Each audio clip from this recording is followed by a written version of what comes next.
Côte d'Ivoire. Comment vous êtes arrivé dans la rébellion en Côte d'Ivoire? Et je dirais même que je suis le père de la rébellion sans en tout cas être prétentieux. Je vous explique pourquoi. J'ai été le premier citoyen sur terre, Alassane Ouattara le sait. Je sais que votre émission, votre chaîne est regardée à travers le monde. Et ce que je vais vous dire va vous étonner, mais je suis le premier être sur la terre qui a proposé à Alassane de créer une rébellion. Alassane a refoulé l'idée. Parce que je et c'était en quelle année? Et c'était précisément le 17 avril 2000, quand Alassane me recevait. Il m'a reçu pour 1h30. Donc ceux qui disent qu'Alassane a créé la rébellion, c'est des affabulateurs. Et parce que je vous explique, en Côte d'Ivoire, nous avons 60 ethnies, plus de 60 ethnies, mais nous avons au moins légalement 60 ethnies reconnues. Mais il y a un peu démographiquement, au sud, ils sont chrétiens, au nord, ils sont musulmans. Moi, je suis juste du nord.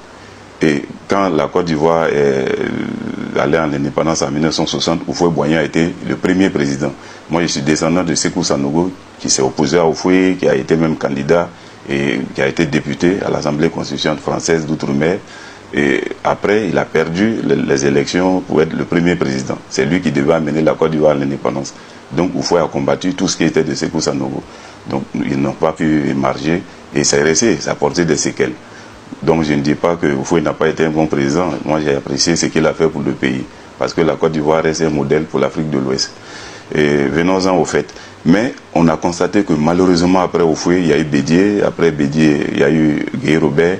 Et après, il y a eu Gbagbo. Mais tout cela était du sud et de l'ouest chrétien. Et en Côte d'Ivoire, donc vous voulez dire que la rébellion de la Côte d'Ivoire est née d'une crise identitaire? Oui, une crise de double crise. Une crise identitaire, une crise religieuse. Et c'est très dangereux. Quand il y a une guerre, ce n'est pas bien à dire, d'accord, des conflits religieux sont très mauvais. Malheureusement, on en voit un peu au Nigeria, un peu, bon, c'est pas facile. Mais c'est ce qui nous a menés là où nous sommes. Les chrétiens du Sud ne voulaient pas qu'un musulman du Nord soit candidat. Je dis bien candidat même, à plus fort dit d'être élu. Revenez un peu aux élections de 2000. Il y a eu 9 candidats du Nord. Toutes les candidatures du Nord ont été systématiquement rejetées. Il suffisait de s'appeler Kone, Sanogo, Ouattara ou Diomandé. Ta candidature était rejetée. Mais à partir de ce moment-là, monsieur, la loi n'est plus la loi. La loi, quand elle est impartiale, elle est valable pour tout le monde. Mais quand elle est partielle, vous rentrez dangereusement vers une crise identitaire, une crise religieuse. Alors vous dites clairement que vous avez été voir Alassane Ouattara en 2000, vous lui avez proposé de créer une rébellion et il a refusé. Parce que moi je savais bien que, regardez monsieur, en Côte d'Ivoire, il suffisait de s'appeler Ouattara, il suffisait de s'appeler Sanogo, et on pense que vous êtes un esclave. Et quand je dis un esclave... Esclave, le mot il est fort quand même. Non, esclave, le mot il est doux. Je pourrais peut-être vous dire un sujet. Et les chrétiens, c'est-à-dire le Baoulé, l'Agni, le Bété, le Dida, pensaient que le Sénoufo est son esclave, parce que c'est vrai, il y a eu la boucle du cacao au sud, le Sénoufo étant au nord, où on n'avait que le coton qui était malheureusement pas bien payé, et les cultures qu'on se nourrissait. Donc, nous allons vers le sud pour travailler où nous étions payés par an, c'est-à-dire mes grands-parents et nos parents. Et même jusqu'à moi, en mon temps, il y a des aînés qui sont allés faire des travaux. Maintenant, c'était plus à 15 000 l'année, c'était à 110 000, 100 000. Donc, le sudiste considère le nordiste comme un sujet, un esclave. Comme Hitler considérait les Africains comme des sujets, c'est-à-dire on devait nous donner des numéros A1, A2, AZ. Voilà. Donc, pour le sudiste, l'Ivoirien du Nord était un esclave, ne pouvait donc pas prétendre à être président un jour à la magistrature suprême, c'était quasiment impossible. Et vous avez cru que c'est par la violence qu'on pourrait finalement amener C'était par la violence. Monsieur, la crise ivoirienne, je suis très fier de ce qui s'est passé en Côte d'Ivoire et j'assumerai tout le nom de ma vie. On n'a pas à être fier tout de même après avoir eu autant de mots. Oui, je pèse mes mots parce que quand vous êtes dans un pays et qu'on ne veut pas appliquer la loi, mais la loi est faite pour quoi? La loi est faite pour sauver. Ils ne le pensent pas. Dans votre document, vous revenez également sur le financement de la rébellion en Côte d'Ivoire. Qui a financé la rébellion en Côte d'Ivoire? L'armement transitait par quel pays? Parce qu'à un moment donné, le Burkina avait été cité aussi. Oui, monsieur, oui, il a déjà largement expliqué. La rébellion a été financée que par Kadhafi. Il n'y a pas de financement. Mohamed Kadhafi. Oui, la France n'a pas financé cette rébellion, ni Alassane Ouattara, ni Gbagbo, ni Bédié, comme Sidiki Konaté l'a affirmé. C'est de la fabulation. Vous savez, nos frères rebelles, ils ne disent pas la vérité. Je parle de Guillaume Soro et sa troupe. Tout ce que je connais d'eux, c'est des menteurs et des voleurs. Je précise, mes mots. Être un révolutionnaire n'est pas de s'enrichir. Ils pourront vous poursuivre, hein, parce que si vous les accusez de menteur... Ils ne pourront pas me poursuivre parce que je vais vous donner des preuves ici. C'est eux-mêmes qui ont intérêt à la fermer. Quand on casse une BCAO, c'est l'argent du contribuable. Le Burkina Faso n'a pas de l'argent à la BCAO.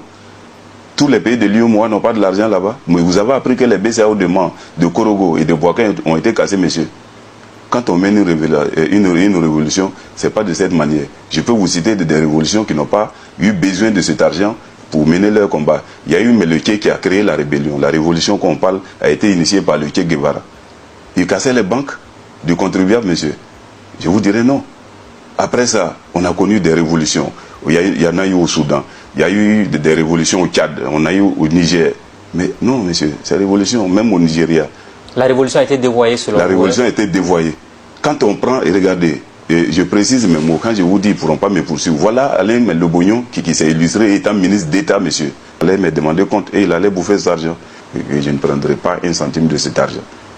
Moi, quand on va mener le combat sur le terrain et le jour Alassane sera candidat et va gagner, va s'asseoir, moi mon combat est gagné. Parce que je sais que s'il y a une élection transparente, je ne combattais pas forcément pour Alassane, mais pour la cause, parce que tous les candidats du Nord ont été rejetés, moi je suis du Nord, et celui qui pouvait même gagner, c'est-à-dire c'était le porte-drapeau, l'espoir du Nord, a été rejeté. Donc c'est comme si chez nous, en pays, c'est une fois on dit quand tu portes un sac et qu'on tape le sac, il ne faut pas dire que c'est le sac qu'ils ont tapé, c'est toi. Okay. Donc je me suis senti concerné dès qu'on a rejeté la candidature d'Adou. Revenons sur les élections présidentielles de 2010 en Côte d'Ivoire. Il y a eu donc une élection, Alassane Ouattara a été déclaré vainqueur. Laurent Gbagbo n'a pas reconnu sa défaite. Il y a eu donc cette guerre ouverte qui a fait 3000 morts en Côte d'Ivoire jusqu'à la chute de Laurent Gbagbo. Est-ce que vous savez les péripéties dans lesquelles Laurent Gbagbo a été renversé? Est-ce que la France a beaucoup contribué? Est-ce que les rebelles ivoiriens pouvaient véritablement renverser Laurent Gbagbo? Non, moi, voilà une question très importante que vous pouvez poser, monsieur le journaliste. Beaucoup de choses se racontent en Côte d'Ivoire. Moi, j'avais dit en son temps à Soro, j'ai dit à Alain Le Bognon, à Lassina Cardozi et mes proches, j'ai dit que nous ne pouvons pas renverser Gbagbo. Les causes, elles sont deux. Gbagbo était surarmé que nous. Ça, c'est un. Et de deux, nos gens, moi, je ne crois pas à ces gris-gris là, ces choses qu'on porte. Vous en avez porté tout de même? Non, non, je n'ai jamais porté. Moi, j'étais dans l'aile politique, tout comme Soro et Alain Le Bognon. Alain Le Bognon a été ministre comme Soro et autres. Il y a d'autres qui ne le sont pas. On n'avait pas lutté pour être tout le monde ministre. Mais aujourd'hui, oui, même si je suis spirituel, je peux être peut-être ministre un jour ou répondre à d'autres préoccupations, d'autres fonctions où le devoir m'appelle. Il y a des trucs de l'intégration, des chefferies religieuses et tout et autres là. Je peux faire quand même pas mal de choses. Mais ce n'est pas forcément à cette place que je dois servir, ouais. Où je suis aujourd'hui. À travers ce livre, je contribue à la paix à mon pays. Donc, je dis que voilà, ces trucs-là, je n'y me croyais pas, c'est pourquoi je ne les portais pas. Donc, à un moment donné, quand moi j'étais de l'autre côté, j'ai contribué à ne pas que Soro soit tué. C'est pourquoi Soro a lutté pour qu'il y ait une élection. Et puis là, ne pensez pas que Soro, en organisant cette élection, voulait qu'Alassane gagne ou bien pensait qu'Alassane allait gagner. Soro passait dans sa tête que c'est Gbagbo qui allait les gagner. Puisque Gbagbo a fait 3 sondages qui lui ont dit qu'il va gagner au premier tour. Un sondage a dit seulement qu'il va gagner au deuxième tour. Les 2 autres sondages ont dit que Gbagbo gagnait Alassane au premier tour. Mais personne ne croyait encore à Alassane. Même le grand médiateur Ngolo Koulibaly m'a dit Alassane ne peut pas être président en Côte d'Ivoire encore. Les Zézémoro Fofana et l'Alain Le Bognon, Soro Guillaume et autres. Et même le général Soumaïla Bakaïko m'a reçu. Il est venu dans mon village, on est venu à faire que pour une mission. Il m'a dit si je vais être en sécurité, de ne pas parler le nom d'Ado au nord. Mais la rébellion n'a jamais combattu version Soro pour Alassane. Ça, je vous le dis. Okay. Et j'assume, c'est important. Et même aux élections, Soro a voté et son clan pour Gbagbo. Et ils pensaient que cette élection allait entériner le pouvoir de Gbagbo. Alassane allait se taire une fois pour de bon. Et le deal qui était signé entre Soro et Gbagbo, si Gbagbo finissait ses 2 mandats, puisqu'il a été bloqué par la crise, Gbagbo allait changer la constitution pour dire la guerre l'empêchait de gouverner. Il allait faire 2 mandats et passer le relais à son fils Soro. Mais malheureusement pour eux, dans leur plan, c'est Alassane qui allait au 2e tour. Et comme moi je disais toujours que c'est Alassane qui allait être le président, Soro a viré à 180 à l'heure pour se rallier à Alassane. Voilà ce qui s'est réellement passé. L'offensive sur Abidjan, vous le dites clairement. Oui, l'offensive que la rébellion a faite. N'oubliez pas que le commando invisible créé par IB avait déjà déstabilisé Gbagbo. En 3 mois de combat rude. C'était à Bobo la base du commando. Non, oui, c'était à Bobo. Oui, mais le commando invisible avait fini par prendre tout Abidjan presque, mais ne pouvait pas déloger Gbagbo. Gbagbo était surarmé que nous. Et puis nos jeunes qui comptaient sur leur degré, bien vrai que ça, pour eux ça remontait. Moi je pense que c'est leur courage au combat qui répondait, mais pas ces amulettes. Puisqu'on a vu des gens tomber malgré les amulettes, or qu'ils n'avaient pas fait d'erreur, chercher femmes et voler. Voilà ce que les vieux qui nous donnaient, qui donnaient à ces enfants-là, leur disaient, ne pas chercher femme de quelqu'un, même une jeune fille, pendant la période de combat, et de ne pas voler. Mais les gens de Soro, même pour ceux qui pouvaient croire à ces amulettes, volaient, pillaient les banques, cherchaient les filles. Même Fofié de Korogo a menacé une femme mariée légalement son mari. Il a tiré sur lui, les balles l'ont raté, le type a fui Korogo. C'est comme ça que Fofié s'est marié avec la femme qu'il a aujourd'hui. Okay. Donc, ces gens-là ne pouvaient plus combattre et gagner Gbagbo. Donc j'avais proposé à Soro de voir la licorne s'il y a l'élection, comme il y a eu l'élection et que Ado a gagné, et que je leur avais prédit qu'Ado va gagner, donc de voir la licorne pour nous aider pour l'offensive à Abidjan. Et puis il y avait Wai Jing-Choi aussi qui vous accompagnait, qui était le représentant spécial du secrétaire général de l'ONU à Abidjan. Oui, j'ai écrit une lettre à l'ONU pour les prédire que il aura certes une élection, Alassane va gagner, mais Gbagbo ne se lèvera pas, et qu'il aura forcément l'offensive à Abidjan. Il faut que l'ONU prenne ses responsabilités, la licorne. Et la lettre est là, vous pouvez demander, c'est le général Fall en 2004 qui commandait, mais il était parti, c'est Chouaï qui était là. Et la lettre, vous pouvez enquêter auprès de Chouaï, mon nom, et tout est détaillé, une lettre de 6 pages où j'ai dit qu'il aura une offensive sur Abidjan, sinon Gbagbo ne cédera pas le fauteuil. Donc j'ai dit ça à Soro, donc de voir licorne, de voir Alassane, de voir la licorne, et que dès qu'il va gagner réellement, et que Gbagbo dit qu'il ne va pas se lever, il ne faut pas qu'il va entendre que Gbagbo quitte, il n'a qu'à lancer l'offensive.